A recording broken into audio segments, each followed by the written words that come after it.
যদি বলো পৃথিবীর সবথেকে মূল্যবান জিনিস কি, তবে আমি মাথা উঁচু করে বলবো আমার মা।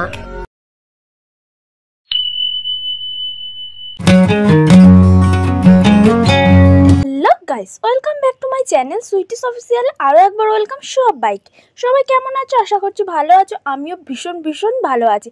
আর রাজ দেখো আমাদের বাড়ির কাছে চলে এসছে। তো কী জন্যে এসছে তোমরা কি জানো? আর দেখো ওকে আমি টাকা দিয়ে দিলাম, পটাশ করে নিয়ে নিল, জানো আমাকে ডেলিভারি দিতে এসছে। তো যাই হোক, ও একটা ছোট্ট মতন জিনিস দিতে এসছে। তো তোমরা তো অলরেডি প্যাকেট দেখে বুঝতে পারছো, হ্যাঁ ও একটা ছোট্ট কেক দিতে এসছে। তো সেই জন্যই আমি ওকে হাফ টাকা দিলাম আর ও হাফ টাকা নিয়েছে। আর কেকটার দাম ছিল 180 টাকা, আমি দিয়েছি 100 টাকা আর ও 80 টাকা দিয়েছে। তো ও কেকটা বিকেলই দিয়ে গেছে, তারপরে ও আবার কাজে বেরিয়ে যাবে। তো আমি কেকটা নিয়ে চুপি চললাম ঘরের দিকে। তো মা তো যেহেতু এখন ঘুমোচ্ছে, তাই আমি চুপি গিয়ে ফ্রিজে রেখে দিতে পারবো। আর এই ভিডিওটা হলো রবিবারের ভিডিও। আর রবিবার কী ছিল তো জানোই, হ্যাঁ রবিবার ছিল মাতৃ দিবস, মানে হ্যাপি মাদার্স ডে। তো সেদিন সন্ধ্যেবেলা মা একটু মুড়ি মেখেছিল, আমি বলছি তুমি মেখে খাইয়ে দাও। আর মায়ের রাতের খাওয়ার কিন্তু আলাদাই মজা। তো বলি মাকে কিন্তু ভালোবাসার আলাদা কোনো দিন হয় না, মাকে প্রতিটা দিন প্রতিটা মুহূর্তে ভালোবাসা যায় আর প্রতিটা মুহূর্ত স্পেশাল ফিল করানো যায়। তো তাও মাদার্স ডের দিন আমি ভাবলাম জাস্ট একটু আনন্দ তো করা যেতে পারে, একটু স্পেশাল ফিল করা যেতে তো পারে।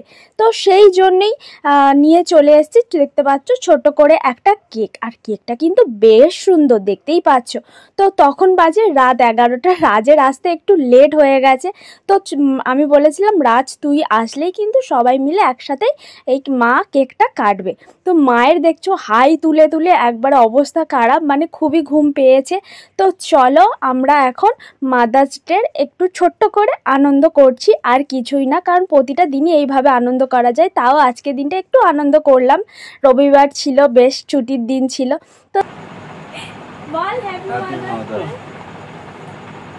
দেখতেই পাচ্ছ মা কেকটা কেটে সুন্দর করে তার মেয়েকে খাইয়ে দিল, আর তারপরে ছেলেটা কি বাদ যাবে, তাই ছেলেটাকেও একটু খাইয়ে দিল। তো আমিও কেকটা কেটে একটু মাকে সুন্দর করে খাইয়ে দিলাম। আর আজকের দিনে সকল মাদের জানাই শুভ মাতৃ দিবস, আর সকল মা যেন ভালো থাকে, সুস্থ থাকে। তো দেখতেই পাচ্ছ রাত 11টা বাজতে যায়, এখন আমাদের এত সুন্দর করে আনন্দ করছি। আসলে পরিবারের সবাই যদি একসাথে থাকি না, বেশ আনন্দ হয়। কিন্তু তারপরে দেখো মায়ের জন্য কিন্তু একটা ছোট্ট করে গিফট নিয়ে চলে এসেছি।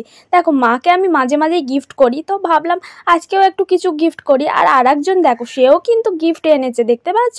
আর আমাকে বলেছিল গিফটটা তুই প্যাকিং করে রাখিস, তো আমি প্যাকিং করে রেখেছিলাম, ও মাকে গিফট করে দিল।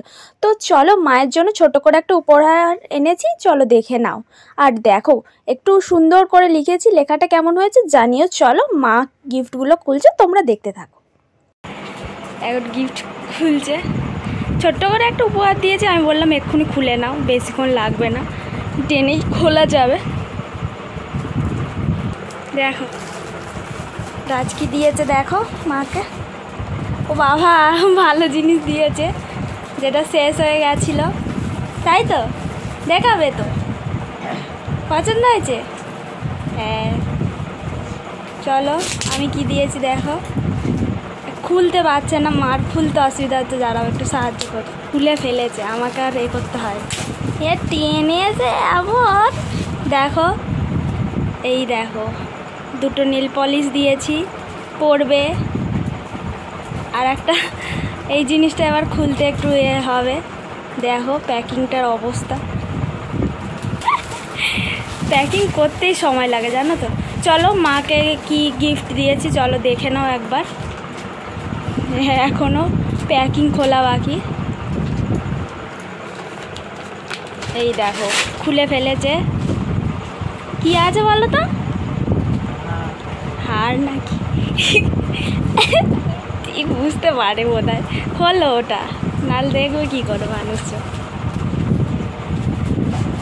খোলার আগেই বলে দিয়েছে হার আছে। বাবা সেটা টেনেছে, দরকারের সময় না তাড়াতাড়ি খুলবেই না, এত আটকা বাঁধবে। এই দেখো যা পড়েছে, ধরবে তো দুবার। এই দেখো ভালো হয়েছে, হ্যাঁ খুশি হয়েছো? খুশি হয়েছে। তো চলো সবাই মাদার্স ডে ভালো কাটিও। আমাদের এই সুন্দরভাবে কেটে গেল রাত 11টার সময়। এনার জন্য ইনি এলো 11টার সময়। তো চলো টাটা।